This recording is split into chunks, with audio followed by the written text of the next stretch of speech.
जय श्री राम भाइयों, जय श्री हनुमान। चर्चा करते हैं आज सुंदरकांड पाठ की, जो कि सबसे ज़्यादा शक्तिशाली पाठ है।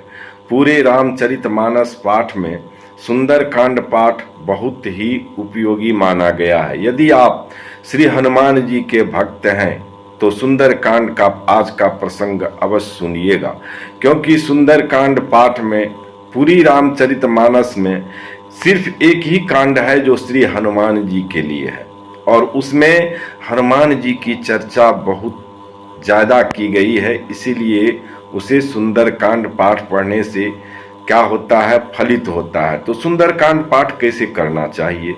सुंदरकांड पाठ एक होता है संपूर्ण पाठ, एक होता है अर्ध संपूर्ण पाठ, एक होता है संपूर्ण पाठ। तो पाठ तीन तरह के होते हैं। इन तीनों पाठ में सबसे ज़्यादा प्रभावशाली कौन सा पाठ होता है सुंदरकांड का, वो मैं बताऊंगा। और बताने से पहले मैं आप लोगों का ब्रजेश पाठक अपने YouTube चैनल पर हार्दिक स्वागत करता हूं, और एक निवेदन करता हूं कि पहली बार चैनल को विजिट किए हैं तो कृपया करके चैनल को सब्सक्राइब कर लें और बेल आइकन को प्रेस करके ऑल पर सेट कर लें, ताकि इसी प्रकार की ज्ञानवर्धक प्रसंग आप तक नोटिफिकेशन के द्वारा पहुंच सके। भाइयों, चलिए चर्चा करने से पहले प्रभु श्री राम का नाम लेते हैं, प्रेम से लीजिए जय श्री राम, और करते हैं चर्चा सुंदरकांड पाठ का, जो श्री हनुमान जी के लिए बहुत ही उपयोगी है। यदि आप श्री हनुमान जी के भक्त हैं, प्रभु श्री हनुमान जी के भक्त हैं, तो उनके लिए सुंदरकांड पाठ हर मंगलवार और शनिवार को उनको सुनाना चाहिए। हनुमान जी का जो भी भक्त है, श्री हनुमान जी का भक्त, वो सुंदरकांड पाठ जरूर करते होंगे शनिवार और मंगलवार को। और शनिवार और मंगलवार को जो हनुमान चालीसा के साथ सुंदरकांड पढ़ने के बाद हनुमान चालीसा का पाठ करते हैं तो अति फलदायी होता है। और सुंदरकांड पाठ का जो आपका प्रसंग है उसको यदि आप पढ़ते हैं तो एक बार सुंदरकांड को पढ़ करके हिंदी पढ़िएगा तो आपको समझ में आ जाएगा जो सुंदरकांड पाठ का कितना बड़ा महत्व है। भाइयों, सुंदरकांड पाठ जो है जिस तरह से पढ़ा जाता है, तीन तरह से पढ़ा जाता है। एक होता है संपूर्ण पाठ, आप चैनल पे किसी भी चैनल पे देखते होंगे, पढ़ते होंगे, सुनते होंगे या श्रवण करते होंगे। भक्ति का बहुत मार्ग है। एक होता है पढ़ के हनुमान जी को सुनाना, एक होता है सुनना। तो सुनना तो श्रवण में सब, भक्ति में सबसे ऊंचा स्थान है सुनने की।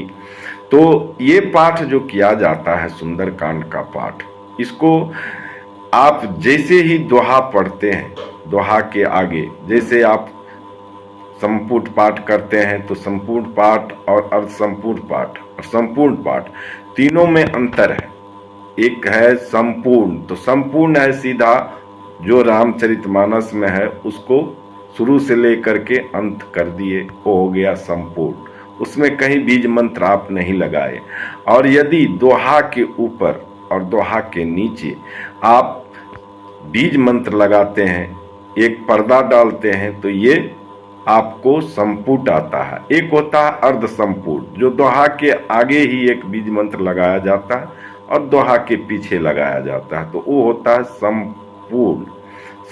अर्ध संपूर्ण, अर्ध संपूर्ण, संपूर्ण और संपूर्ण। संपूर्ण आपको सीधा जैसे चैनल पे देखते होंगे, YouTube पर देखते होंगे और कहीं देखते होंगे, तो संपूर्ण को इस पार से उस पार सुंदरकांड शुरू से अंत कर दिए तो हो गया संपूर्ण।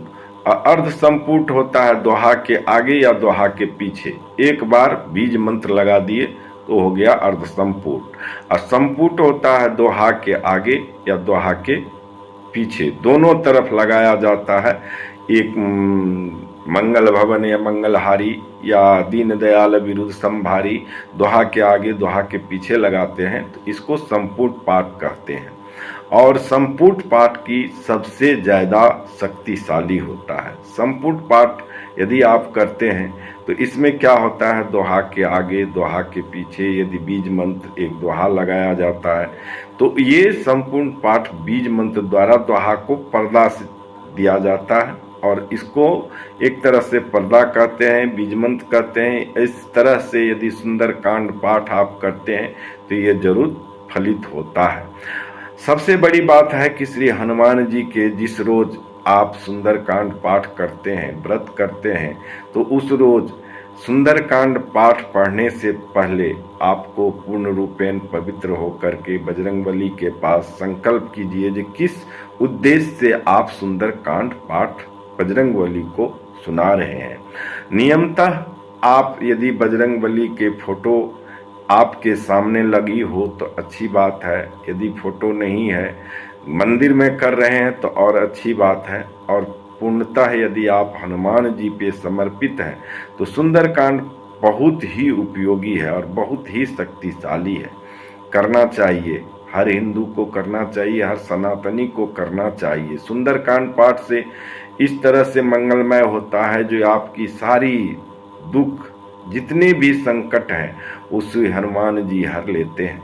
सुंदरकांड पाठ जब भी आप करते हैं तो आप देखते होंगे जो सुंदरकांड पाठ करने से आपकी बुद्धि, बल, यश ये सब परिवर्तन होने लगता है। सुंदरकांड पाठ में आप देखेंगे कि जहाँ भी चर्चा है, देखिए जहाँ उसमें हनुमान जी सबसे पहले लंका गए माता सीता का पता करने, तो वहाँ विभीषण जी से मिले। विभीषण जी से मिलने के बाद माता सीता से मिले हैं, लंका दहन किए हैं। पूर्ण रूपेण हनुमान जी का उसमें वर्णन किया गया है। पूरे रामचरितमानस पाठ में सुंदरकांड ही एक पंचम सोपान ऐसा है रामचरितमानस में, जो श्री हनुमान जी की चर्चा उसमें बहुत जोर से हुई है, जोर शोर से हुई है और बहुत बड़ा अच्छा प्रसंग है। वहाँ भगवान राम भी कहते हैं, विभीषण महाराज भी मिलने आए हैं हनुमान राम भगवान के तो शरण में, तो कहते हैं आए शरण तजहु नहीं ताहू, कोटि विप्र बदला गए जाहू। वहाँ विभीषण महाराज की भी चर्चा है, जबकि यहाँ हनुमान जी की बुद्धि की एक चर्चा की जाए तो कितने तीव्र बुद्धि है। जब विभीषण महाराज श्री रामचंद्र भगवान से मिलने आए तो उस समय में विभीषण को ऊपर में आकाश में ही रोक दिया गया था, क्योंकि आकाश मार्ग के द्वारा विभीषण आए थे।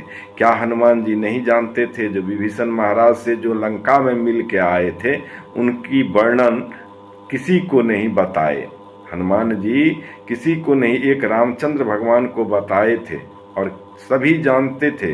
रामचंद्र भगवान भी जानते थे, हनुमान जी भी जानते थे। जब विभीषण महाराज से मिल करके आने के बाद और जब वो आए तो उन पे शक किया गया, विभीषण महाराज पे शक किया गया, जो हो सकता है दुश्मन का भाई है, यह कहीं चाल तो चलने नहीं आया है।